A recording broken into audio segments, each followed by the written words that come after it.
এরপরে জেলে ঢুকিয়ে দিতে পারে? সিদ্দিকুল্লাহ সাহেব একটু সাবধান থাকবেন, দিদি কিন্তু খেপে যাচ্ছে। তো কাজী মাসুম আক্তারের মতো উন্মাদ নয় যে নিজে যে ডালে বসবে সেই ডালটাই কাটবে। যে সরকার তাকে খাওয়ায় পড়ায় সেই সরকারের অন্যায়ের বিরুদ্ধে বলবে, রাজা তুমি উলঙ্গ বলবে। যে কমিটির মধ্যে সে বিলং করে সেই কমিটির অন্ধত্ব গোলামীর বিরুদ্ধে লড়তে গিয়ে নিজের রক্ত দেবে, এমন পাগলা তো সবাই নয়। আমি পাগল। বাঙালি জাতি তো সহজে বিক্রি হয়ে যায়। এদের মধ্যে ডিভিশন তৈরি করার একটা চেষ্টা চলছে। ওরা বলেছে, শিক্ষকরা বলেছে, স্যার আমাদের মধ্যে ডিভিশন করা হচ্ছে, কাউকে কাউকে বলা হচ্ছে পাইয়ে দেবো, তোমাদের ফার্স্ট লিস্ট সেকেন্ড লিস্ট থেকে করে দেবো, থার্ড লিস্ট ফোর্থ লিস্ট করতে দেবো না। এটা অর্থ কি? কিছু জনকে সেপারেট করে দেওয়া, তোমরা চুপ থাকো, তোমাদেরকে আগে করে দিচ্ছি, তোমাদেরকে আগে যোগ্য বলে সাব্যস্ত করে দিচ্ছি। অর্থাৎ যারা ঐক্যবদ্ধভাবে কাঁধে কাঁধ দিয়ে লড়াই করছে তাদের মধ্যে ডিভাইডেড অ্যান্ড রুলস তৈরি করে দিয়ে, বিচ্ছিন্ন করে, দুর্বল করে এই আন্দোলনকে পথেই শেষ করে দেওয়া।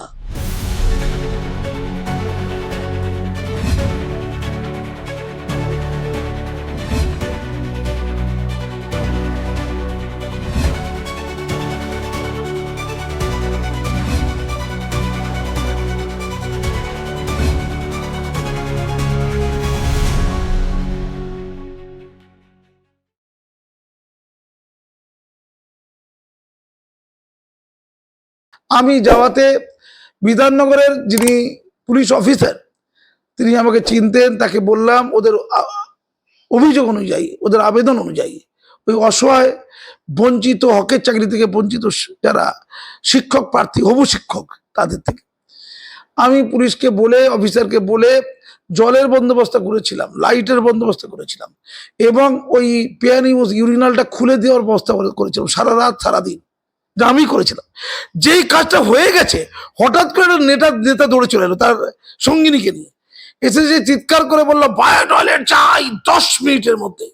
সঙ্গে রাজ্যের সবচেয়ে বড় বড় টিভি চ্যানেল, প্রধান টিভি চ্যানেল ধরে নিয়ে এসছে যে আমি 10 মিনিট বকবো, টিআরপি নম্বর কেটে পড়বো।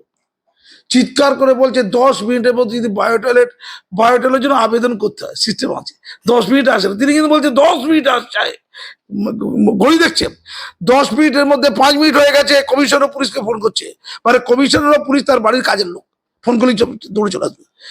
এই নাহলে রাস্তা অবরোধ করে দেবো, মূল রাস্তা অবরোধ করে দেবো। হলো, আমি তখন তাকে টিপে বলছি যে বায়োটয়লেট লাগবে না, উদাহরণটা খালি বলছি, বায়োটয়লেট লাগবে না, পেয়ানি ইউরিনালটা বন্ধ ছিল, ওটা খোলার বন্দোবস্ত হয়ে গেছে। শিক্ষকরা পুলিশ শিক্ষকদের সঙ্গে নিয়ে গেছে আমার রিকোয়েস্ট মতো, গিয়ে সমস্ত সমস্যা মিটে গেছে। আমাকে উনি টিপছেন, স্যার স্যার স্যার সমস্যা মেটাবেন না স্যার, সমস্যা রেখে দিন স্যার। 10 মিনিট চলে গেল, সমস্ত টিভি চ্যানেল, রাইট, সমস্ত টিভি চ্যানেলের টিআরপি নেওয়া হয়ে গেল। 3 দিন ধরে তাকে দেখাচ্ছিল টিভি চ্যানেলে, 3 দিন ধরে টিভি চ্যানেল তো কাজ নেই, 3 দিন ধরে দেখাচ্ছিল, নেওয়া হয়ে গেল। 10 মিনিট হয়ে যাওয়ার সঙ্গে সঙ্গে রাস্তার অবরোধ হলো না, বায়োটয়লেট তো হয়নি, রাস্তা তো অবরোধ করার কথা ছিল, কিচ্ছু না করে এয়ার কন্ডিশন গাড়িতে উঠে তার সঙ্গিনীকে নিয়ে চলে গেল। তখন বুঝেছিলাম এরা আরো ভয়ঙ্কর লুটেরা, আরো ভয়ঙ্কর ক্রিমিনালেরা, এরা পলিটিশিয়ান নয়, জাস্ট ক্রিমিনাল। আমি এটা সাক্ষী প্রমাণ দিতে পারবো। ও আসতে বলতে গিয়ে জোরে বলে ফেলেছে, বাকিরা শুনে ফেলেছে। ওই মাতঙ্গিনী হাজরা মূর্তির পাদদেশে শিক্ষক শিক্ষিকারা যারা শুনেছে তারা এখনো ওর নাম শুনলে থুতু ফেলে। পলিটিশিয়ান সবাই খারাপ বলছি না। আজকে সজল ঘোষ কাছে দেখলাম বায়ো টয়লেট নিয়ে, আমি খুশি হয়েছি। উনি দূরে ছিলেন, উনি দূর থেকে বলছিলেন আমি পলিটিক্যাল লোক কিন্তু আমার সেবা করার ইচ্ছা আছে। উনি অনেক লোকের সেবা করেন, আমি নিজের চোখে দেখেছি। উনি জলের বোতল নিয়েও গিয়েছিলেন, জলের বোতলটাও দরকার ছিল ওনার। রাজনৈতিক এজেন্ডা যাই থাক, উনি গিয়েছিলেন কোনো দলের লোক হিসাবে না, ব্যক্তি লোক হিসাবে, এবং দূর থেকে উনি পরিচালনা করছিলেন। করা যায়, এটা করা যায়। রাজনৈতিক লোকরা সাহায্য করবে, এর কোনো বাধা হতে পারে না, কিন্তু ভণ্ডামি করার জন্য সাহায্য করা আর হৃদয় থেকে সাহায্য করা, দুটোর মধ্যে মৌলিক তফাৎ কাজী মাসুম আক্তাররা অন্তত ধরতে পারে। আমি তাই বলেছি, যারা খুব লাফাচ্ছে, না বলেনি, যারা খুব লাফাচ্ছে তাদেরকে বলুন টাকা দিতে। আরজি করকে তেলামাথা তেল অনেক দেওয়া হয়েছে, গান্ধী মূর্তি পাদদেশ, মাতঙ্গিনী হাজরা মূর্তির পাদদেশ 5 বছর ধরে ওদের পাশে থেকেছি। অভিজিৎ গাঙ্গুলি সিনারিওতে আসার আগে এবং পার্থ চট্টোপাধ্যায় জেলে যাওয়ার আগে যখন মিডিয়া পর্যন্ত যেত না, তখন এই কাজী মাসুম আক্তার যেত, মিডিয়াদের হাতে পায়ে ধরে ধরে নিয়ে যেতাম আমি, একটু নিউজ করুন না দাদা, তখন থেকে মাননীয় শিক্ষামন্ত্রীর দপ্তরে গেছি ওদের সমস্যা সুরাহা করতে, একলা এই গ্রীষ্মের দাবদাহের মধ্যে। হ্যাঁ, এই কাজী বাসু আক্তার বলছি। তারপরে যখন বিখ্যাত হয়ে গেল, যখন পার্থ চট্টোপাধ্যায় জেলে চলে গেল, হই হই অবস্থা, তখন দেখি কম্পিটিশন হচ্ছে, বিভিন্ন পলিটিক্যাল লোকদের যাওয়ার জন্য কম্পিটিশন, টাইম হচ্ছে, এই এখন আমাকে যেতে, আমাকে বলছে দাদা একটু নিজের বন্দোবস্ত করে দিন না দাদা, আমাকে নিজের বন্দোবস্ত করে দিন না দাদা। কি লাফালাফি ধাপাধাপি, তারপর বুদ্ধিবীরে চলে গেল, কৌশিক সেন সপরিবারে চলে গেল। তখন আমি ভণ্ডামি দেখেছিলাম। এখন আর তাদের পাশে কেউ নেই। এখন তিলোত্তমানি কেউ থাকবে না। টিআরপি ছিল, টিভি চ্যানেল ছিলাম, তখন টিভি চ্যানেল ছিল, আমরাও ছিলাম। আমি পরিষ্কার করে বলে রাখছি যে তিলোত্তমার কথা যেটা বললাম, তিলোত্তমার লড়াইটা তো জেনুইন লড়াই দরকার ছিল, অন্যায়। তিলোত্তমার মতো একই ঘটনা অন্তত গোটা 50 রিপোর্ট আমার কাছে আছে। একই ঘটনা, ধর্ষণ করে খুন করে জ্বালিয়ে দেওয়া মেয়েকে, বাচ্চা মেয়েকে ধর্ষণ করে খুন করে জ্বালিয়ে দেওয়া, এটা কি অন্যায়? এটা অন্যায় নয়? গরিব বলে, আদিবাসী বলে আমি 50টা তালিকা দেবো, একটা প্রতিবাদ কেউ করেনি। তার বাম্মার কাছে একজনও যায়নি, যেহেতু মিডিয়া যায়নি, যেহেতু টিআরপি হয়নি। এই রাজ্যের হলোটা কি, যতগুলো আন্দোলন দেখছিলাম আমি মোটামুটি মনে হচ্ছে মিডিয়া সৃত আন্দোলন। যেমন কাজী বাসু আক্তার, আমাকে নিয়ে তো কোনো লোক আন্দোলন করেনি, কারণ মিডিয়া আন্দোলন করতে চাইনি, তাই হয়নি। কি বললাম? মিডিয়া আন্দোলন করতে চাইনি, তাই আন্দোলন হয়নি। আর আন্দোলন আমি বিখ্যাত হয়ে যেতে পারি, অনেকের ভয় বিখ্যাত হয়ে যাব। আমি পরিষ্কার করে বলে রাখছি, সাবধান করে দিয়েছি ওদেরকে। জলের বোতল নিয়ে নাকি হঠাৎ করে, যারা জীবনে কোনোদিন গান্ধী মূর্তি পাদক্রিয়া বা আগ্রা মূর্তি পাদদেশে যে জুনিয়র ডাক্তারে যায়নি, যে জুনিয়র ডাক্তারদের জন্য লাখ লাখ অসহায় রোগী বিনা চিকিৎসা ক্ষতিগ্রস্ত হয়েছে, মারাও গেছে। কি লাভ হয়েছে এত লোকের ক্ষতি করে? কি গোষ্ঠী উদ্ধার হয়েছে? আর ওদের যদি জুনিয়র ডাক্তারদের প্রতি এত টান, তালিকা দিচ্ছে জুনিয়র ডাক্তার অপঘাতে মারা গেছে এবং মার্ডার করা হয়েছে, একটাতে লড়াই করে। ওই আরজি করে রাজীব বিশ্বাস মরে গেছে, কোনো প্রতিবাদ হয়নি। বর্ধমান মেডিকেল কলেজে একজন জুনিয়র ডাক্তার মারা গেছে, 3 তলাতে ফেলে দিয়েছে, একটা প্রতিবাদ হয়নি। ওটা সিলেক্টিভ প্রতিবাদ। একটু যৌনতা থাকতে হবে, একটু নারী থাকতে হবে, একটু মস্করা থাকতে হবে, একটু মিডিয়া টিআরপি থাকতে হবে। আমি পরিষ্কার বলে রাখছি, শুনে নেন, এইটা করতে গিয়ে এই হুক্কা হওয়া বাঙালির দল কি মানবতা রে বাবা! গান্ধী মূর্তি পাদদেশকে একটা জলের বোতল পর্যন্ত দেয়নি। আমার কাছে যা খবর, আমি জানি না কত কোটি টাকা ওরা পেয়েছে, গোটা ওয়ার্ল্ড থেকে টাকা পেয়েছে। আমার তো মনে হয় টাকাটা পাওয়ার জন্য আন্দোলন হয়ে করছিল, লোককে বিভ্রান্ত করছিল। হিসাব দেখেছেন? শুধু লয়ারকে দিয়েছে 48 লক্ষ টাকা ওরা দাবি করেছে। কোন লয়ার নিয়েছে 48 লক্ষ টাকা? যে লয়ার হয়ে করছিল তারা তো কোনো পার্টির লোক, আমি জানি। তারা তো বিনা পয়সা করতে পারতো। কি মানবতা! ওই জন্য বলেছি, বামেরা যদি লড়াই করতে চায়, বিমান বসু আর মোহাম্মদ সেলিম ওখানে অনশন করবে, তাদের দলের লয়ারদের ফ্রিতে লড়তে দেবে সুপ্রিম কোর্টে, ফ্রিতে, পয়সা দেবে না। পরিষ্কার কথা। কংগ্রেস যদি লড়তে চায়, মহাত্মা গান্ধীর কথা মনে রাখতে হবে। ওই সামনেই আমাদের মহাত্মা গান্ধী আমাদের ওই সামনেই ওই ধর্ণা মঞ্চের কাছাকাছি, ওখানেই না অনশন করেছিল। হ্যাঁ, অনশন করেছিল কংগ্রেস, মহাত্মা গান্ধী, ওরা অনশন করবে। আর বিজেপি সুপ্রিম কোর্টের লয়ার দিয়ে সাহায্য করবে, আর প্রধানমন্ত্রীর কাছে নিয়ে যাবে, প্রধানমন্ত্রীর কাছে নিয়ে গিয়ে ওদের ন্যায় দেওয়ার বন্দোবস্ত করবে। এটা বিজেপির কাজ। এই কাজ না করে মিডিয়া নিয়ে ওখানে ভাষণ দেওয়া বন্ধ, ভাষণ দিতে হবে না, কেউ তাদের ভাষণ শুনবে না। ভাষণ কি হবে? যখন ওদের চাকরি চলে যাওয়ার মতো পরিস্থিতি হয়েছিল, যখন বলা হয়েছিল চাল আর কাকর আলাদা করলে গোটা প্যানেল বাদ দিয়ে দেবো, তখনই তো এই বিরোধী দলগুলো প্রকাশ্যভাবে চিৎকার করে রাস্তায় নামতে পারত। যারা ক্যান্ডিডেট তাদের ভয় থাকতে পারে, কারণ তারা পশ্চিমবঙ্গ সরকারের আন্ডারে কাজ করে, তারা চাকরি করে। সবাই তো কাজী বাসু আক্তারের মতো উন্মাদ নয় যে নিজের যে ডালে বসবে সেই ডালটাই কাটবে। যে সরকার তাকে খাওয়ায় পড়ায় সেই সরকারের অন্যায়ের বিরুদ্ধে বলবে, রাজা তুমি উলঙ্গ বলবে। যে কমিটির মধ্যে সে বিলং করে, সেই কমিটির অন্ধত্ব গোলামীর বিরুদ্ধে লড়তে গিয়ে নিজের রক্ত দেবে, এমন পাগলা তো সবাই নয়। আমি পাগল, জানি সেটা। আমি পরিষ্কার বলছি, নেতাজি সুভাষচন্দ্র বসু পাগল ছিল। আইএস পরীক্ষা করেছিস, বিয়ে শাদী করে খাওয়া দাওয়া করবি ওই দিলীপ ঘোষের মতো, খামাখা যুদ্ধ করতে যাবি? দরকার ছিল না। আমি একটা প্রথম প্রশ্ন করব, শিক্ষামন্ত্রী যে প্রতিশ্রুতি দিয়েছিলেন, কার্যত সেই প্রতিশ্রুতি নির্দিষ্ট দিনে যোগ্য অযোগ্যদের তালিকা বার করতে করার কথা তিনি বলেছিলেন 21 তারিখে, একদম কার্যত সেই প্রতিশ্রুতি ব্যাহত হলো যে মুহূর্তে, সেই পরিস্থিতি দাঁড়িয়ে রাজ্যের মুখ্যমন্ত্রী মমতা বন্দ্যোপাধ্যায় তিনি বলছেন, আমি কোট অন কোট বলবো, আমি কলকাতায় থাকলে এক সেকেন্ডেই বিষয়টা মিটিয়ে দিতাম। আমি কাল সন্ধ্যা থেকে কমপক্ষে 10 বার ফোনে কথা বলেছি। আমি কলকাতায় থাকলে হয়তো এক সেকেন্ডে বিষয়টা মিটিয়ে দিতাম। আমি রাত 12টা পর্যন্ত ফোনে কথা বলে দেখেছি। কেউ কেউ জেদি হয়ে রয়েছেন যে যোগ্য অযোগ্যদের তালিকা বার করতে হবে। কি উত্তর দেবেন স্যার? জেদি বলছেন মুখ্যমন্ত্রী। উনি কলকাতায় থাকলে ছিলেন না, উনি কলকাতায়, উনি আমেরিকা শিকাগো শহরে ছিলেন, কেলগ কলেজে ইংল্যান্ডে ছিলেন।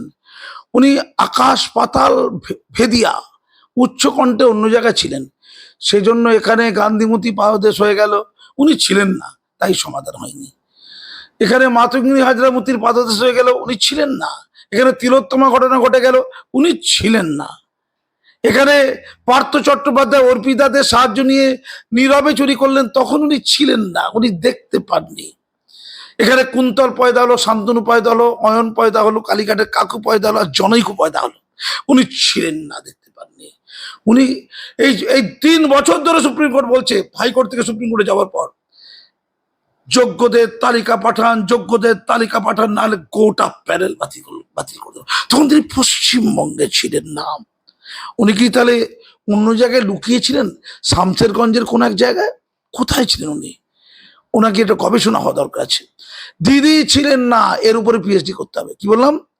দিদি থাকলে 1 সেকেন্ডের মধ্যে কি করে এই চট দূর করতে পারে। অর্থাৎ দিদির হাতে কি এমন আলাদা আশ্চর্য প্রদীপ লুকায়িত আছে। আমি শুধু পাগলামি দেখছি, গোটা রাজ্যে খেলা হচ্ছে, জানো তো, পাগলামির খেলা, ট্রোল মিমের খেলা। দিদি এটা বললেন, তার বিনিময়ে দিদি রাজ্যবাসী কিছু দিলেন। তুমি কি এটা জানো কি দিলেন? মূলত আনন্দ, যুব সম্প্রদায়ের আনন্দ। যারা ওই আমাদের সল্টলেকের রাস্তায় শুয়ে আছে, যাদের কাছে কালকে গিয়েছিলাম, যাদের ওখানে বক্তব্য রেখেছিলাম, ওরা যে কি বিপুলভাবে আমার ভালোবাসলো, এত ভক্তি করলো আমি কল্পনা করতে পারিনি। হাজার হাজার শিক্ষকের দল, এটাই তোমার আনন্দ? ওরা না ক্লান্ত হয়ে গিয়ে ট্রোল মিম করবে, এটা দিদি দিলেন। যে 1 সেকেন্ডের মধ্যে, নাকি 1 মিনিটের মধ্যে, না 5 মিনিটের মধ্যে বলে যাই না, সব সমস্যা মিটিয়ে দিল। আর দিদি কি এসছেন এবার? না, মুখ্যমন্ত্রী খোঁজ নিয়েছেন বলছেন রাত্রি 12টা। কখন আসবেন উনি? আমি আমি একটু ওই নন টিচিংদের বলি, বেচারিদের প্রত্যেককেই ওই টেন্টেড করে দিয়েছে। সবাই নাকি জালি, সবাই নাকি অযোগ্য, সবাই নাকি কাকর। সুপ্রিম কোর্টের কি বিশাল ক্যালি, সবাইকে করেছিল জালি। আসুন সবাই মিলে নমস্কারে ঝুড়ি দিয়ে ওখানেই ঢালি। না, আমি অবাক হয়ে যাচ্ছি। আমি কালকে গিয়ে ওখানে বক্তব্য রাখছিলাম, ওই নন টিচিংদের ওখানে, হাজার হাজার সব নন টিচিং স্টাফ। আমি ওখানে বক্তব্য রাখলাম, ওরা আমার সাথে একই বিচারের কথা বললো, ওদের সাথে আলোচনা করলাম। আমি ওদেরকে বলার চেষ্টা করলাম যে ব্যাপারটা ঠিক বুঝতে পারছি না, যে এতদিন ধরে ছিল যে শিক্ষক অশিক্ষক কর্মচারীদের একটা অংশ জালি, মানে জাল, মানে কাকর, একটা অংশ ছিল যোগ্য, আনটেন্টেড। হঠাৎ করে এন্টায়ার নন টিচিং কি করে জালি হলো? কে খুঁজলো এটা? সুপ্রিম কোর্ট কোন জাসুস লাগিয়েছিল? সেই জাসুসটা কে? এ अंग्रेज टाइम का जासूस है, এরকম টাইপের বিচার হল। কিরম? হাম अंग्रेज टाइप का जासूस নয়, কি বলেছিল এটা? ষোলোতে हम अंग्रेज टाइम का ওই জেলার হ্যাঁ জেলার, हम जासूस को पहचानता है। সুপ্রিম কোর্ট কোন জাসুস লাগিয়েছিল বলুন তো? কোন জেলার সুপ্রিম কোর্টে ছিল? কে বলে দিল যে শিক্ষকরা সব ভালো আর অশিক্ষকরা সব কালো? সবাই মিলে এবার জ্ঞানের আলো জ্বালো। আমি তো বুঝলাম না। মাননীয় তো সঙ্গে সঙ্গে মাননীয় অ্যাডভোকেট যারা ছিলেন, কপিল সিব্বল, মুখ্যমন্ত্রী বলছেন আইনি ভাবে দেখবেন সেটা। কবে দেখবেন? মরে গেলে, 2-4টা আত্মহত্যা করলে, 2-4টে রোদে হার্ট অ্যাটাক করে মরে গেলে, আগে 2-4টে হার্ট অ্যাটাক করে মরুক, আগে শামসেরগঞ্জে 2টো সংখ্যাগুরুকে মারুক, তারপরে সিদ্দিকুল্লাহদের যদি পাঠাই তো চেষ্টা করবো জেলে ঢোকানো। এরপরে জেলে ঢুকিয়ে দিতে পারে। সিদ্দিকুল্লাহ সাহেব একটু সাবধান থাকবেন, দিদি কিন্তু খেপে যাচ্ছে। এটা গোটা ভারতবর্ষে ছড়িয়ে গেছে শামসেরগঞ্জ। তো এখানে কি শামসেরগঞ্জের মতো হতে হবে নাকি? না কি চান? মানে যেহেতু শিক্ষক শিক্ষিকা, যেহেতু ভদ্রলোক, যেহেতু শিক্ষিত, তারা তো আর নাশকতা করতে পারছে না। শিক্ষামন্ত্রী বলছেন পরবর্তীকালে তাদের বিষয়টা দেখবেন, প্রয়োজনে রিভিউতে যাবেন। রিভিউতে গিয়ে ধাক্কা দিয়ে বের করে দেবেন। আমি বার্তবাবুকে একটু বলি, তোমার এই শিক্ষামন্ত্রী ক্যাম্পের, বলছেন যারা চাকরি দিয়েছে তাদের উপর ভরসা আমি এটা কথা বলি, দিয়েছে তাদের উপর না। চাকরি তো কেড়ে নিয়েছে, চাকরি দিয়ে তো লুটে নিয়েছে। তিনি বলছেন সুপ্রিম কোর্ট কার উপর আস্থা রাখবে? পার্থ চট্টোপাধ্যায়ের উপরে, না পরেশ অধিকারীর উপরে, না কালীঘাটের কাকুর উপরে, না জনৈকুর উপরে? সরকারের উপরে বলছেন। কোন সরকার? সরকারের কারা ছিল? এ তো কালেকটিভ রেসপন্সিবিলিটি। পার্থবাবুরা যা করেছে এটা কালেকটিভ রেসপন্সিবিলিটি। তা কে কে রেসপন্সিবিলিটি নেবেন না, আগে ক্লিয়ার করুন, হাত তুলুন। আমি রেসপন্সিবিলিটি নেব না।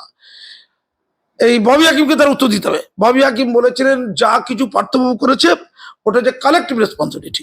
তো ববি বাবু, আপনি কথাটাকে উইথড্র করুন অথবা ক্ষমা চান, দুটোর মধ্যে একটা করুন।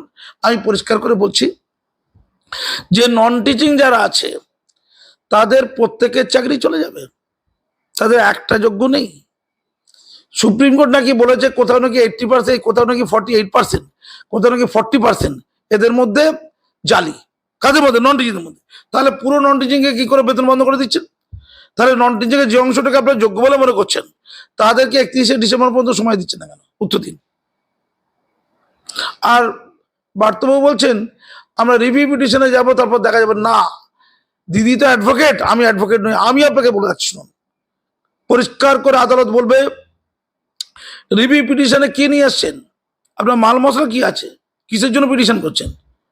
না স্যার, যোগ্য লোকরা তো মরে যাবে, যোগ্যদের দেখুন স্যার, রাজ্যে একটা অচলাবস্থা তৈরি হচ্ছে স্যার, শিক্ষার বিপুল ক্ষতি হচ্ছে স্যার, কিছু আনটেন্ট এদের জন্য বা জালিদের জন্য আপনি বাকিদেরকে, টেন্টেডদের জন্য বাকি আনটেন্টেডদেরকে আপনি বা জালিদেরকে, কয়েকটা জালির জন্য, কয়েকটা কাকরের জন্য বাকি চালকে আপনি নষ্ট করতে পারেন না বা অনুরোধ করবেন না? বলেনি।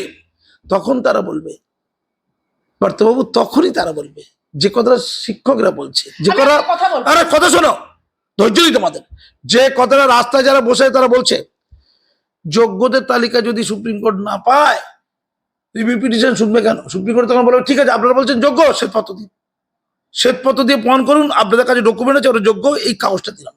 তখন বলবে এখনো যোগ্য বাঁচিনি, কেটে পড়ো, বেরিয়ে যাও, এইটা বলবে। তো এই জন্য কোনো লয়ার হওয়া দরকার আছে নাকি?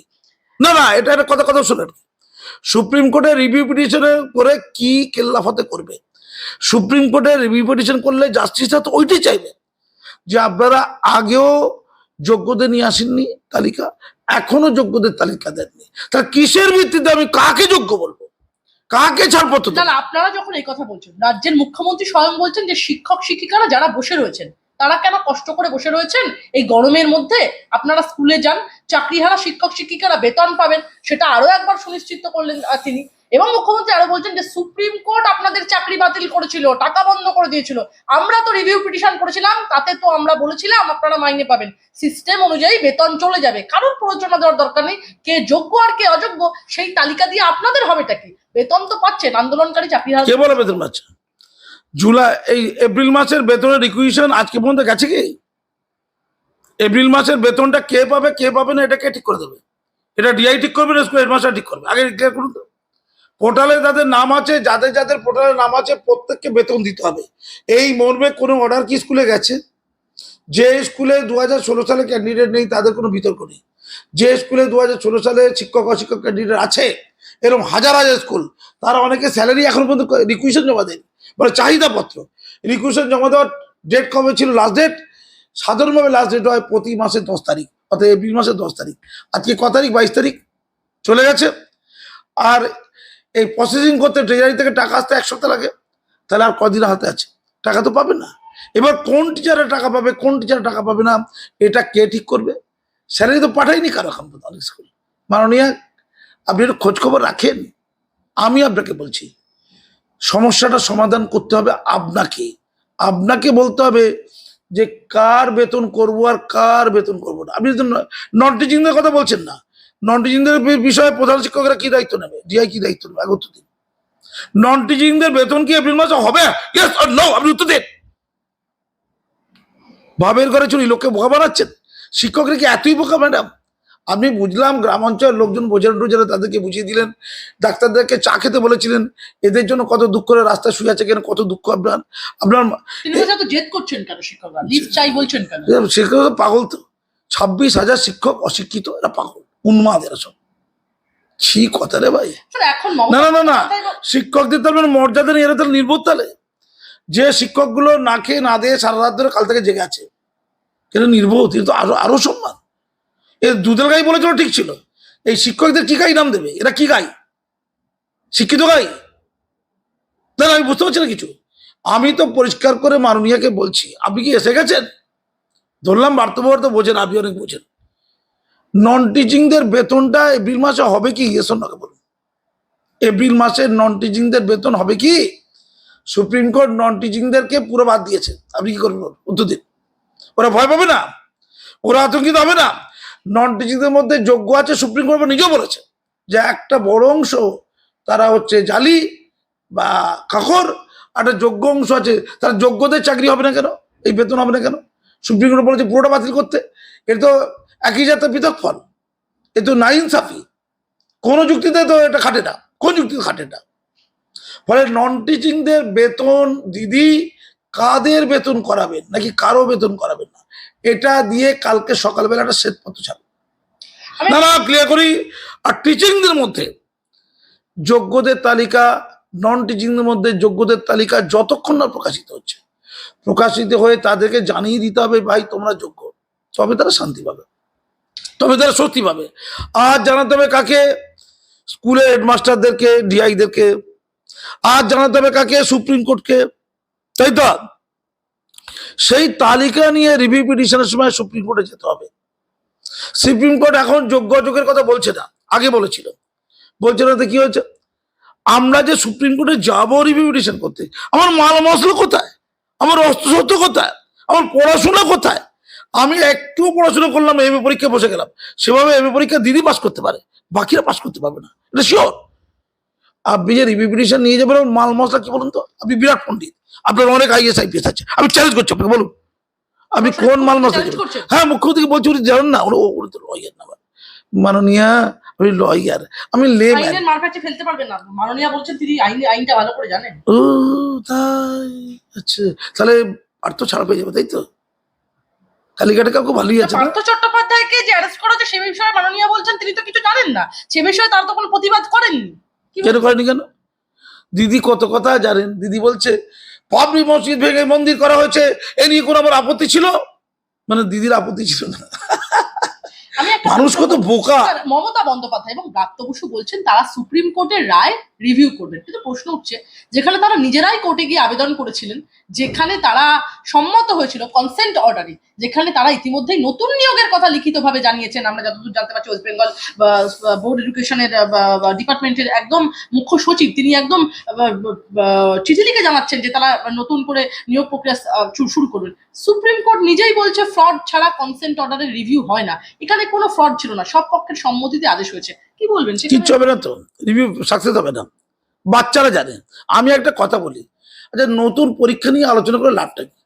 তোমার বাড়ির সম্পত্তি সব আমি হড়প করে নিলাম, তারপরে বললাম বাকিদের সম্পত্তি দেওয়ার কথা আমি ভাবছি, লাভ আছে কিছু? নতুন পরীক্ষা হবে কি হবে না তার সাথে এদের চাকরি কি সম্পর্ক আছে? প্রথমত বলে রাখি, দিদি বলছে কোনো যোগ্যদের বঞ্চিত আমরা করি না। দিদি 2016 সালে পরীক্ষাটা হয়েছিল, পরীক্ষাটা যখন হয়েছিল এই 26,000 চাকরির মধ্যে যদি 5,000 হয়, যদি 10,000 হয়, যদি তার মধ্যে আমরা টেন্টেড বা জালি বা অযোগ্য শিক্ষক খুঁজে পাই, আপনারা তো পাচ্ছেন, সুপ্রিম কোর্ট তো পেয়েছে, সিবিআই তো পেয়েছে, তাহলে ওরা যে জালি শিক্ষক হলো কারো জায়গা হলো তো? 22 লক্ষ লোক যে পরীক্ষা দিয়েছিল, তাহলে 10,000 লোককে বঞ্চিত করে ওরা গেছে তো, বা 5,000 বা 8,000। তাহলে আপনি বলছেন যোগ্যরা তাদের জায়গা থেকে বঞ্চিত হয় না, আমরা বঞ্চিত করি না। 2016-17 সালেই তো বঞ্চিত করা হয়ে গেছে দিদি। যারা ওয়েটিং এ ছিল, যার র্যাঙ্ক ছিল 20, তাকে সরিয়ে দিয়ে করে দেওয়া হলো 200, আর 200-কে সরিয়ে 20-তে বসিয়ে দেওয়া হলো।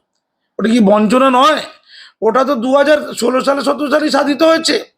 কোথায় 2016 আর কোথায় 2025? এতদিন পরও সেই যোগ্যরা রাস্তায়, অথবা তারা আত্মহত্যা করেছে, অথবা তলিয়ে গেছে, অথবা হারিয়ে গেছে। তাদের ডেকে নিয়ে এসে চাকরি দেবেন কি? আগে ক্লিয়ার করুন। সুপ্রিম কোর্টকে বলুন 2016 সালের প্যানেলটাকে বাঁচিয়ে রাখতে, বাঁচিয়ে যারা যোগ্য তাদের রাখুক, আর যারা যারা জালি তাদের সরিয়ে দিয়ে যাদের জায়গায় এই জাল কর্ম হয়েছে, যাদের জায়গায় যে যোগ্যদের জায়গায় সেই যোগ্য লোকদেরকে যোগ্য জায়গায় বসিয়ে দেওয়া হয়। এর নাম হলো কাজের বিচার। এই কাজটা করতে পেরেছেন? করতে পারেননি। নতুন পরীক্ষার কথা বলছে সুপ্রিম কোর্ট, তো বলবেই তো, আপনিও দ্বিগুণ নাচ্ছেন। এটা কাজের কথা নয়। এক্ষুনি যেটা কাজের কথাটা ফোন করলে হয়ে যায়। ওদের টয়লেট নেই দিদি, মহিলারা, ওরা বাংলার নারী, বাংলার নারীরা আমাকে আজকে টিভিতেও ইন্টারভিউ দিতে হয়েছে। তাদের যে পিএনইউজ ইউরিনাল, যেটা করুণাময়ীর মোড়ে আছে, সেটাকে বন্ধ করে দেওয়া হয়েছে। যে কে বন্ধ করেছিল বলুন, তাকে উত্তর দিন। আপনি জল দিচ্ছেন না, বায়ো টয়লেট দিচ্ছেন না। যে পিএনইউজটা আছে পয়সা দিয়ে লোক ইউজ করে, আপনি শিক্ষক শিক্ষিকাদের, বিশেষ করে মহিলাদের তা থেকে বঞ্চিত করবেন? ওরা প্রাকৃতিক কর্ম করতে কোথায় যাবে? রাস্তায়। বাংলা সংস্কৃতি, শিক্ষকরা রাস্তায় মলমূত্র ত্যাগ করছে। এই দৃশ্য ওই কেলক কলেজে পাঠিয়ে দিলে কেমন লাগে?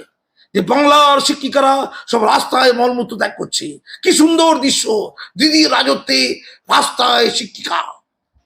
কেলক কলেজ আমি একটা প্রশ্ন না, আমি পরিষ্কার করে বলি, মুখ্যমন্ত্রী না আমি বলি, এই অসম্মানটার মূল্য কি? ওখানে কাজী মাকসুম আক্তার ছিল না, আমি আগে ছিলাম এক সময়, আমি সমস্যা মিটিয়ে, আমি একটা সাধারণ মানুষ সমস্যা মেটাতে পারি, আপনার গোটা প্রশাসন পারে না। আমি পরিষ্কার বলি, শিক্ষকদের বলেছে না তোমাদের তো বেতন হয়ে যাবে না, কুকুরের জীবন নেবে না। আপনি কাউকে জুতো মেরে গরুদান করতে পারেন না। শিক্ষকদের মর্যাদা আছে। কোন জাতি না খেতে পেলেও বেঁচে থাকে, কিন্তু সেই জাতি মর্যাদাহীন হয়ে গেলে সেই জাতি কখনো মাথা তুলে দাঁড়াতে পারে না। আপনি কি শিক্ষক জাতিকে তাই ভেবেছেন? ধ্বংস করে দিতে চাইছে শিক্ষক জাতির মর্যাদাকে? শিক্ষক জাতি পড়বে না, পুরো শিক্ষা পড়ে যাবে। হ্যাঁ, ওরা ছোট বাচ্চা তো, ওরা নির্বোধ। এই যে আমাকে একটা বই দিয়েছে একজন আর কি, ডক্টর চন্দন সামথিং, এরা পিএইচডি করে লোক সব। শিক্ষামন্ত্রী ব্রাত্য বসু তাহলে কি কার্যত মেনে, ব্রাত্য বসু বলেছিলেন তালিকা দেবেন, মুখ্যমন্ত্রী বলছেন আপনারা কেন রিজিডলি লিস্টটা বারবার চাইছেন? কোথাও গিয়ে কি তাহলে মাননীয়া এবং শিক্ষামন্ত্রী মেনে নিলেন তারা লিস্ট দিতে অপারগ? হয়তো শিক্ষামন্ত্রী চেয়েছিলেন, মাননীয় ধমকে দিয়েছেন, এটাও তো হতে পারে। এটা শিক্ষামন্ত্রী বাইরে বলবেন না, আমি বলে দিচ্ছি তার হয়ে, হয়তো বা। এবার একটা কানে কানে কথা বলি, বাইরের লোককে বলে দেবেন, কিন্তু আসলে তালিকাটা বের করতে ভয় পাচ্ছে কেন? কিসের ভয়? হ্যাঁ, বলি একটু ধৈর্য ধরো, বয়স কম, ধৈর্য ধরো। কারণটা হচ্ছে, যেই তালিকাটা বেরিয়ে যাবে, তাহলে অযোগ্য শিক্ষক কারা এটা নিশ্চিত হয়ে গেল। তখন অযোগ্য শিক্ষকরা দেখলো আমার সব জীবন গেল, তারা কাদের গিয়ে ধরবে কলারটা, তাই তো তাহলে পুরো বেতন সহ 12% সুদ তো ফেরত দিতে হবে। 10 বছরের বেতন প্লাস 12% সুদ, মানে 50 লাখ টাকা, 25 লাখ, 40 লাখ টাকা, 60 লাখ টাকা। আগে 15 লাখ টাকা দিয়েছে, আবার 60 লাখ টাকা তাকে দিতে হবে। তারা এখন কি করবে? তারা পাগল হয়ে উন্মাদ হয়ে যাবে। তারা ছোট বড় বেজো নেতা, গ্রামে গ্রামে, অঞ্চলে অঞ্চলে, ব্লকে ব্লকে, জেলায় জেলায় তার হামলা করবে। দেখা যাবে খালপাড়ায় মৃতদেহ পড়ে আছে, গোটা পার্টি তছনছ হয়ে যাবে। এমনি শামসেরগঞ্জকে নিয়ে ম্যানেজ করা যাচ্ছে না, তার উপরে যদি এই হাজার হাজার শিক্ষক যাদের টেন্টেড বলা হচ্ছে, যাদেরকে জালি বলা হচ্ছে, তারা তো চিহ্নিত হয়ে গেল। তারা কি ছেড়ে কথা বলবে? চরম এক অশান্তির জায়গায় গোটা রাজ্যে তৈরি হবে। কটা লোককে শান্ত করতে গিয়ে এত বড় অশান্তি ঝুঁকি এই ইলেকশনের আগে মাননীয় নিতে চাইছেন না। তাই শাক দিয়ে মাছ ঢাকার মতো করে, যা করে তাপ্পি তুপ্পি দিয়ে সময় অতিবাহিত করতে চাইছে। 31শে ডিসেম্বর পর্যন্ত টেনে নিয়ে যাও, তারপরে দেখা যাবে তার মধ্যে কি করা যায়, ভাবা যাবে। এইটা হচ্ছে পলিসি, এটা হচ্ছে ব্রিটিশ পলিটিক্স। আর একটা যে চেষ্টা করা হচ্ছে, বাঙালি জাতি তো সহজে বিক্রি হয়ে যায়, এদের মধ্যে ডিভিশন তৈরি করার একটা চেষ্টা চলছে। ওরা বলেছে, শিক্ষকরা বলেছে, স্যার আমাদের মধ্যে ডিভিশন করা হচ্ছে, কাউকে কাউকে বলা হচ্ছে পাইয়ে দেবো, তোমাদের ফার্স্ট লিস্ট সেকেন্ড লিস্ট থেকে করে দেবো, থার্ড লিস্ট ফোর্থ লিস্ট করতে দেবো না। এটা অর্থ কি? কিছু জনকে সেপারেট করে দেওয়া, তোমরা চুপ থাকো, তোমাদেরকে আগে করে দিচ্ছি, তোমাদেরকে আগে যোগ্য বলে সাব্যস্ত করে দিচ্ছি। অর্থাৎ যারা ঐক্যবদ্ধভাবে কাঁধে কাঁধ দিয়ে লড়াই করছে, তাদের মধ্যে ডিভাইডেড অ্যান্ড রুলস তৈরি করে দিয়ে, বিচ্ছিন্ন করে, দুর্বল করে এই আন্দোলনকে পথেই শেষ করে দেওয়া। আমি একটা প্রশ্ন করব, মুখ্যমন্ত্রী বলছেন যে আমরা এভিডেন্স নেব, আমরা কোর্টে কি বলা হয়েছে দেখবো। আপনি চাকরি করেন না, আপনার চাকরিটা আছে কিনা সেটা আপনার দেখার দরকার। আপনি ঠিকমতো মাইনে পাচ্ছেন কিনা, না পেয়েছে, কবে পেয়েছে, মাইনে কত পেয়েছে, অন্যটা আপনার দেখার দরকার। ডিসেম্বরে। আচ্ছা ভাই একটা কথা বলি, পৌলমী তোমার আজকে ফাঁসি হবে, সরি মাইন্ড করবে না, আজকে ফাঁসি হবে। তুমি তো উদ্বিগ্ন হয়ে থাকবে, তোমার উদ্বিগ্নটা কতক্ষণের? মাত্র কয়েক ঘন্টার নাকি? বাবা 4 ঘন্টা পর ফাঁসি, কেঁদে কুটে 100 হয়ে মরে গেলে শেষ। এবার বলা হলো তোমার ফাঁসি হবে কিন্তু 31শে ডিসেম্বর, 2025 সালের 31শে ডিসেম্বর। তুমি তো দিন গুনবে, ঘন্টা গুনবে, এই একদিন গেল মৃত্যুর দিকে গেলাম, আরেকদিন গেল মৃত্যুর দিকে গেলাম, এ তো আরো ভয়ঙ্কর। অর্থাৎ 31শে ডিসেম্বর এদের সকলের ফাঁসি হবে, এদের পরিবার ধসে যাবে। এ তো টেনশনে রাখা না, এটাকে বেতন না বলে। ব্রাত্য বসু এই না না, এটা বলে নি, তোমার মুখের কাছে ছুরি রেখে দেবো, বেতন ভাত খা, ছুরি বন্দুক। এটা কি সুস্থভাবে খাওয়া? স্বস্তির খাওয়া? এটা স্বস্তির জীবন, স্বস্তির চাকরি, স্বস্তির বেতন? বলুন। ব্রাত্য বসু বলছেন সুপ্রিম কোর্ট আমাদের তালিকা প্রকাশ করতে বলেনি, বলেছেন একদম এমন কিছু করা উচিত নয় যাতে সুপ্রিম কোর্টের নির্দেশ অবমাননা করা হয়। এসএসসি অফিসের সামনে বিক্ষোভের মাঝে এমনটাই বলছেন ব্রাত্য বসু, এবং তিনি বলছেন কারা স্কুলে যেতে পারবে সুপ্রিম কোর্ট বলেই দিয়েছে, যাদের বলা হচ্ছে নন টেন্টেড সেই অনুযায়ী আমরা কে ঠিক করবে? এটাকে নিয়ে জল ঘোলা মানে আমি বুঝতে পারছি না, আমাকে বলা হলো তুমি সৎ না অসৎ, আমি নিজেকে অসৎ বলবো? আমি তো সৎ বলবো, তো সবাই তো সৎ, 26,000ই তো সৎ। অযোগ্যদের তালিকা সুপ্রিম কোর্ট দিয়েছে। কোথায় কাকে দিয়েছে? তিনি বলছেন যে অযোগ্যদের নামের তালিকা সুপ্রিম কোর্ট কাকে দিয়েছে? কিছু করার নেই, সেই দাঁড়া দাঁড়া দাঁড়া দাঁড়া দাঁড়া। অযোগ্যদের নামের তালিকা ধরে ধরে ভম্বল, ওপারার কালু, এপাড়ার হালু, ওপারার রহিম, ওপারার খোদে, এপাড়ার ওপারের গুলো তালিকাটা কে দিয়েছে? তালিকার নাম আছে, রোল নাম্বার ধরে? কিছু নেই তো। ওটাই তো শিক্ষকরা চাইছে, যোগ্য শিক্ষকরা তো ওটাই চাইছে। আর বলছে তোমরা যারা যোগ্য মনে করো তোমরা সবাই চাকরিতে চলে যাও। মানে আমি নিজেকে আইএস মনে করি, আমি নিজেকে রবীন্দ্রনাথ ঠাকুর মনে করি, আমি বিশ্বকবি মনে করলে দেবে? আমি মনে করলে, আমি যদি নিজেকে সৎ মনে করি, এটা কি সৎ প্রণীত হয়? শিক্ষকদের বলা হচ্ছে তোমরাই বুঝে নাও তোমরা সৎ কি তোমরা অসৎ। কি রে ভাই? মানে ফাঁসির আসামিকে বলা হচ্ছে তুমি ফাঁসির আসামি কি ফাঁসির আসামি নও, এটা তুমি ঠিক করো। একদম শেষে এসে আমার শেষ কয়েকটা প্রশ্ন আপনার কাছে। এই যে শিক্ষকরা আন্দোলন করছেন, আন্দোলনরত শিক্ষকদের উদ্দেশ্যে এবং শিক্ষাকর্মী যারা রয়েছেন তাদের উদ্দেশ্যে শিক্ষামন্ত্রী ব্রাত্য বসু বলছেন আমরা কোনো কড়া পদক্ষেপ করব না, এখনো পর্যন্ত কোনো বল প্রয়োগ করিনি। এর মধ্যে দিয়ে উনি কি পক্ষান্তরে একদম মানে এত পাপ করে এতটা বলা যায়? তোমার মন্ত্রী, তোমার আমলা, তোমার গামলা, তোমার ধামলা সবাই মিলে কোটি কোটি টাকা লুটে নিলে, তারপরে তোমাদের কেউ কেউ এখনো আছে জেলে, কেউ কেউ এখন এসি ঘরে বসে আড্ডা মারছো, মদ তাড়ি খেলে ফুর্তি করছো তোমরা, কেউ কেউ এখনো বাইরে আছে। তোমরা কদিন আগে কুণাল ঘোষ বলেছে এখনো বিখ্যাত একজন ক্যাবিনেট মন্ত্রী বাইরে ঘুরছে চুরি করে, এই কুণাল ঘোষ বলেছে কদিন আগে। আপনারা চুরি চামারি ডাকাতি করলেন যারা, তাদের সম্পত্তি ক্রোধ করেছেন। সুপ্রিম কোর্ট কেন বলবে আপনি করুন না? চোদ্দরা তাদের সম্পত্তি ক্রোধ করে তাদের ফাঁসির, তাদের যাবজ্জীবনের ব্যবস্থা করেছেন কাকে বলুন তো? করেননি। তাহলে এদেরকে বলছেন যে তোমরা তো অস্থির হচ্ছ কেন? এরা তো ক্ষতিগ্রস্ত। আপনার বেতন, আপনার চাকরি, আপনার মন্ত্রিত্ব সব কে না হলো, আপনি খুব ভালো থাকবেন? আপনার নাটক করার অধিকারটা কে না হলো? কি বললাম?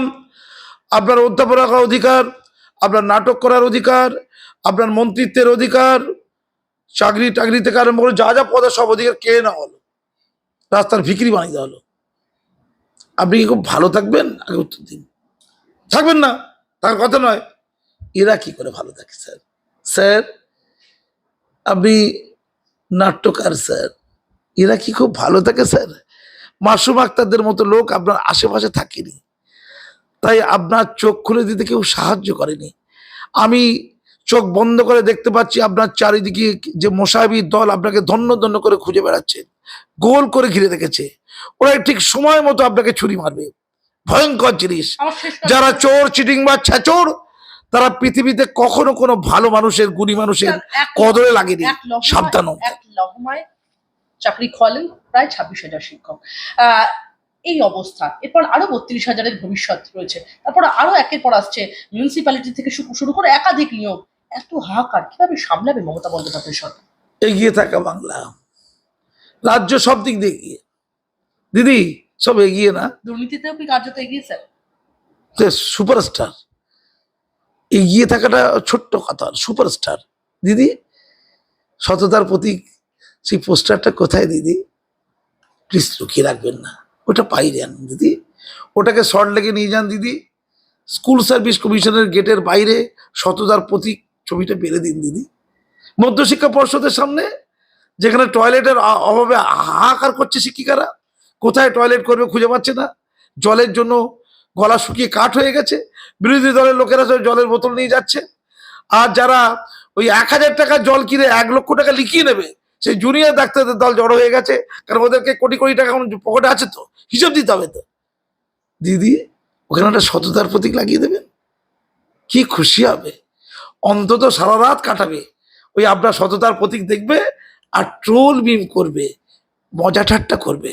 হ্যাঁ, সুখেও কেঁদে ওঠে বোন, আবার কান্নাতেও হেসে ওঠে বোন, ওরা হাসবে। আমার শেষ দুটো প্রশ্ন আপনার কাছে। স্যার, বারবার শাসকের পক্ষ থেকে বলা হচ্ছে যে সিপিআইএম আর বিজেপি 26,000 চাকরি খেয়েছে, পরীক্ষা নিলে তোমরা, ওএমআর পোড়ালে তোমরা, র্যাঙ্ক জাম্পিং করালে তোমরা, ফেলুমাল ঢোকালে তোমরা, টাকা তুললে তোমরা, আর চাকরি খেলো ওরা। এটা যোগ্যতা তো, একটা সিট না থাকতে পারে, চাকরি করা খেয়ে নেবার ক্ষমতা থাকতে পারে, এটা বিরাট ব্যাপার, বিশাল অ্যাসেট। স্যার, একটা অর্থাৎ যত পাপ করেছে সব ওই বিকাশ রঞ্জন ভট্টাচার্য করেছে। আমি আগেও বলছি, আবারও বলছি, একটা দলের একটা সিট নেই, তারা এতগুলো লোকে সরকারের মুখের উপর দিয়ে চাকরি খেয়ে নিতে পারে, তাই বিকাশ রঞ্জন ভট্টাচার্যকে নোবেল পুরস্কার দিতেই হবে, এই দায়িত্ব মাননীয়াকে নিতেই হবে। ধন্যবাদ। আমার শেষ প্রশ্ন আপনার কাছে। আমি তার আগে একটা প্রশ্ন সংযোজন করবো। আপনি নিজে একটা সময় স্কুল সার্ভিস কমিশন দিয়ে নিয়োগপত্র পেয়েছেন, আজকের এই রাজ্যের পরিস্থিতি মেলাতে পারছেন? বুঝতে পারছি না, আমার না ওদের সাথে কথা বলছিলাম কালকে, ভাবছিলাম কালকে খুব গন্ডগোল না হয়ে যায়, ওরা যুযুদান পক্ষ হয়ে উঠেছিল, পুলিশের উপরে হামলা করে দেবে কিনা ভয় পাচ্ছিলাম, ওদের বলছিলাম সমস্যা, তোমরা তো আর শামসেরগঞ্জের ওই লোকগুলো নয়, 500 টাকায় পাথর নাও, তোমরা তোমরা তো শিক্ষক, তোমরা পারবে না, তোমাদের পক্ষে সম্ভব হবে না, তোমাদের রুচিতে লাগবে, তোমাদের শিক্ষাই তোমাদের সংযত করছে, এই সংযত হয়ে যাওয়াটা অনেকে দুর্বলতা মনে করছে, ব্যর্থতা মনে করছে। ওরা বলেছিল স্যার কি করব, কলায় যতটুকু আওয়াজ আছে স্বর আছে, আমরা আওয়াজ তুলবো, সারা রাত স্যার এখানেই থাকবো। আমি অনেকক্ষণ ওদের সাথে ছিলাম, অশিক্ষক কর্মচারীদের সাথে, শিক্ষকদের সাথে ছিলাম। রাত্রে যখন বাড়ি এলাম, ওরা SMS করছিল, স্যার বাড়ি এসে পৌঁছেছেন, ঠিকঠাক বাড়ি গেছেন তো? তারপরে ওই চিঠিটা লিখে পাঠিয়েছি। আমি শুনেছি গোটা শর্ট লেগে ওদের মধ্যে চিঠিটা ভাইরাল হয়ে গেছে, ওদের হাতে হাতে ঘুরছে, প্রচুর লোক ফোন করেছে আমায়, বলছে স্যার সাবধান হো স্যার। রাত্রি ঠিক খেতে পাচ্ছিলাম না আমি, আমার ঘুমের কষ্ট হচ্ছিল। আমি যে শিক্ষক, আমাদের দায় আছে, দায়বদ্ধতা আছে, মানবতা বোধ আছে, যদি আমাদের না থাকে কার থাকবে? ছাত্ররা কি শিখবে? প্রতিবাদ তো ঘর থেকে শুরু হয়। আমি গোটা শিক্ষক সমাজকে চুপ থাকতে দেখছি। মিডিয়া কাউকে ডাকলে হয়তো যাবে, কাউকে কাউকে মিডিয়া ডাকে, জানেন তো, টকশোতে ডাকে, তখন মিডিয়া বলার জন্য তারা শুধু যায়। আমি অবাক হয়ে যাই, আমি অবাক হয়ে যাই, শিক্ষক জাতি, শিক্ষক সমাজ, তারা কি শেষ হয়ে গেল, হারিয়ে গেল? আর শেষ প্রশ্ন আপনার কাছে। সোমবারই দুদিনের সফরে মেদিনীপুরে এসেছেন মুখ্যমন্ত্রী মমতা বন্দ্যোপাধ্যায়, তাকে স্বাগত জানাতে তৃণমূলের মেদিনীপুর সাংগঠনিক জেলাতে যে ফেস্টুন দিয়েছে, সেখানে মুখ্যমন্ত্রীকে বিদ্যাসাগরের উত্তরসূরি লেখা হয়েছে, কি বলবেন? দেখুন, উনি অনেক কিছু পেয়েছেন, আমাকে প্লিজ কথা বলাবেন না, আমি ক্লান্ত হয়ে যাচ্ছি, আমি ট্রোল করছি না, কিন্তু রানী রাসমণি হয়ে গেছেন, মাদার টেরেসা হয়ে গেছেন, মা শারদা হয়ে গেছেন, জেন্ডার একটু ডিস্টার্ব হয়েছিল, জেন্ডারে স্বামী বিবেকানন্দ জেন্ডারে গন্ডল হয়েছিল, যদি নারী, ওকে স্বামী বিবেকানন্দ বলা হয়ে গেছে, মোল্লারা খেপে যায়নি, দিদি আল্লাহ হয়ে গেছেন, বিদ্যাসাগরটা বাকি ছিল, হয়ে গেলেন। বাকি যত মনীষী, এই নেতাজিটা, নেতাজিটা বাকি আছে না? মুখ্যমন্ত্রীকে বলা হচ্ছে বিদ্যাসাগরের সাথে তুলনা করা হচ্ছে, ভালো কাজ। বিদ্যাসাগর বিরাট চুরি টাকামি করতেন, শিক্ষায় দুর্নীতি করতেন, শিক্ষাকে ধ্বংস করে দিয়েছিলেন, বাংলা ভাষা বাড়াবাই ছেড়ে দিয়েছিলেন, কি কাজ কি পাপ করেছিলেন যে এমন একটা উত্তরসূরি রেখে গিয়েছিলেন। এর জন্য সব দায় বিদ্যাসাগরের, ঈশ্বরচন্দ্র বিদ্যাসাগরের। তাই বিদ্যাসাগরের তকমাটা কে নি মাননীয়কে দিয়ে দেওয়া হচ্ছে। ধন্যবাদ। অনেক ধন্যবাদ আপনাকে আমাদের সঙ্গে থাকার জন্য।